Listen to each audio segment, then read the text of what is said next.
નમસ્કાર મિત્રો, જો આપ નવા હો તો ચેનલ સબસ્ક્રાઇબ કરી લેજો જેથી કામ આવતી નવી માહિતી સૌપ્રથમ મેળવી શકો અને માહિતી સારી લાગે તો મિત્રો સાથે શેર કરી દેજો. Thank you.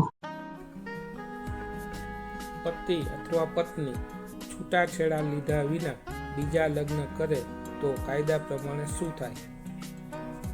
બીજા લગ્ન ગેરકાયદેસર છે. જો પહેલા લગ્ન ચાલુ હોય અને છૂટાછેડા લીધા વગર બીજા લગ્ન કરવામાં આવે તો તે ગુનો કહેવાય છે. BNS કલમ 82 મુજબ તે લગ્ન અમાન્ય એટલે કે વોઇડ ગણાશે. તેના માટે સજા 7 વર્ષ સુધીની કેદ અને દંડ.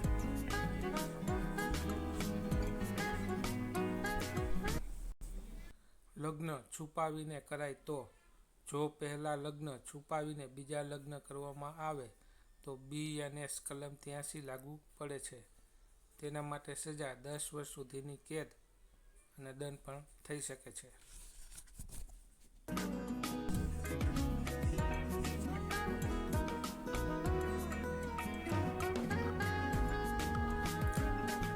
પીડિત પક્ષ શું કરી શકે? 1. સીધો ફોજદારી ફરિયાદ ક્રિમિનલ કમ્પ્લેન્ટ પોલીસ સ્ટેશનમાં કરી શકે. મહિલા હોય તો ભરણ પોષણ મેન્ટેનન્સ માટે દાવો કરી શકે. સિવિલ કોર્ટમાં લગ્ન રદ વોઇડ ડિક્લેરેશન કરાવી શકે.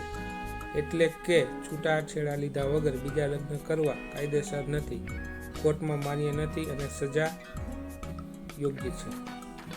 આવી જ કાયદાકીય જાણકારી માટે અમારી ચેનલને સબસ્ક્રાઇબ કરો. Thank you.